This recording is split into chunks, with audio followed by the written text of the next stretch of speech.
Capítulo 50. Facilitar la conciencia a través del consejo. Aunque ayudamos a nuestros pacientes a resolver el dilema de tener que tomar decisiones, principalmente colaborando para que asuman la responsabilidad y exponiendo las profundas resistencias a elegir, cada terapeuta utiliza distintas técnicas facilitadoras. Personalmente suelo ofrecer consejo o prescribir ciertas conductas, no como un modo de usurpar la decisión de mi paciente, sino con el fin de desalojar un pensamiento demasiado atrincherado o un determinado patrón de conducta.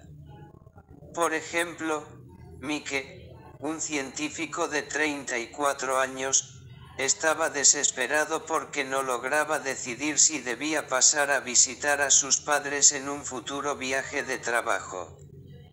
Cada vez que lo había hecho en los últimos años había tenido una pelea con su padre, un obrero algo brusco, que le reprochaba tener que ir a buscarlo al aeropuerto y lo regañaba por no haber alquilado un auto. En su último viaje se había producido una escena tan desagradable en el aeropuerto que había suspendido la visita ahí mismo y se había ido, sin volver a hablar con su padre desde entonces. No obstante, quería ver a su madre, de la que era muy cercano, y quien estaba de acuerdo con el juicio que él tenía de su padre de que era una persona tacaña, vulgar e insensible. Insté a Mike a que visitara a su familia, pero que le dijera a su padre que estaba decidido a alquilar un auto. Mike se quedó desconcertado por mi sugerencia. Su padre siempre había ido al aeropuerto a buscarlo, ese era su rol. Tal vez hasta se ofendiera de que no lo necesitara. Además, ¿qué sentido tenía ese gasto de dinero? Una vez que estuviera en casa de sus padres, el auto resultaría totalmente inútil. ¿Para qué gastar ese dinero si después iba a estar ahí parado un día o dos? Le recordé que su salario de investigador era más del doble del de su padre. Y si estaba preocupado por que se ofendiese, porque no trataba de tener una amable charla telefónica con él explicándole las razones por las que había decidido alquilar un auto. Una charla telefónica con mi padre, dijo Mike, es imposible. Nunca hablamos por teléfono. Hablo solo con mi madre cuando llamo. Tantas reglas. Tantas reglas familiares fijas. Reflexioné. Usted dice que quiere que las cosas con sus padres cambien. Para que eso suceda tiene que cambiar algunas reglas familiares. ¿Cuál es el riesgo de abrir todo a la libre discusión, por teléfono, en persona, incluso por carta? El paciente finalmente cedió a mis exhortaciones y, con su propio estilo y su propia voz, comenzó a cambiar su relación con el padre. Cambiar una parte del sistema familiar siempre afecta a las otras y en esta instancia su madre. Reemplazó a su padre como el primer problema familiar durante varias semanas. Al final también eso se resolvió. La familia gradualmente se unió y Mike tuvo una clara sensación del rol que él había jugado en la distancia que existía entre él y su padre.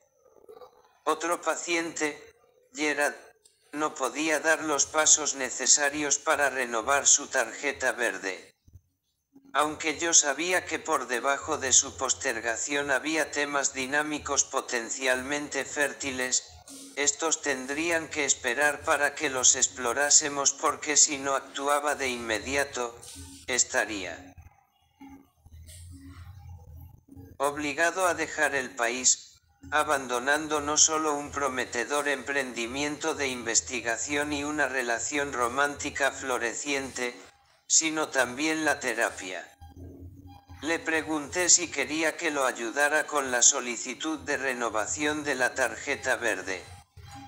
Me respondió que sí y armamos y bosquejamos un curso de acción y un programa. Me prometió que en 24 horas me enviaría por correo electrónico copias de su pedido de cartas de referencia de exprofesores y empleadores y, en nuestra próxima reunión, en 7 días, me traería al consultorio las solicitudes completadas. La intervención bastó para resolver la crisis y nos permitió volver nuestra atención al significado de la postergación, sus sentimientos con relación a mi intervención, su deseo de que yo me hiciera cargo de sus cosas y su necesidad de ser observado y socorrido. Otro ejemplo es el de Jay, que quería romper con Meg, una mujer con la que había tenido una relación íntima durante varios años. Ella había sido una amiga muy cercana de su mujer y había ayudado a cuidarla durante una enfermedad terminal y luego lo había apoyado a él durante su horrendo duelo de 3 años. Jay se había aferrado a Meg y había vivido con ella todo ese tiempo, pero, a medida que fue recobrándose de su dolor, se dio cuenta de que no eran compatibles y, después de otro doloroso año de indecisión, al final le pidió que se fuera. Aunque no la deseaba como esposa, estaba extremadamente agradecido con ella y le ofreció un departamento libre de renta en un edificio que le pertenecía. Después tuvo una serie de relaciones breves con otras mujeres. Cada vez que terminaba una de estas relaciones se sentía tan angustiado por la soledad que volvía con Meg hasta que aparecía una nueva mujer más adecuada.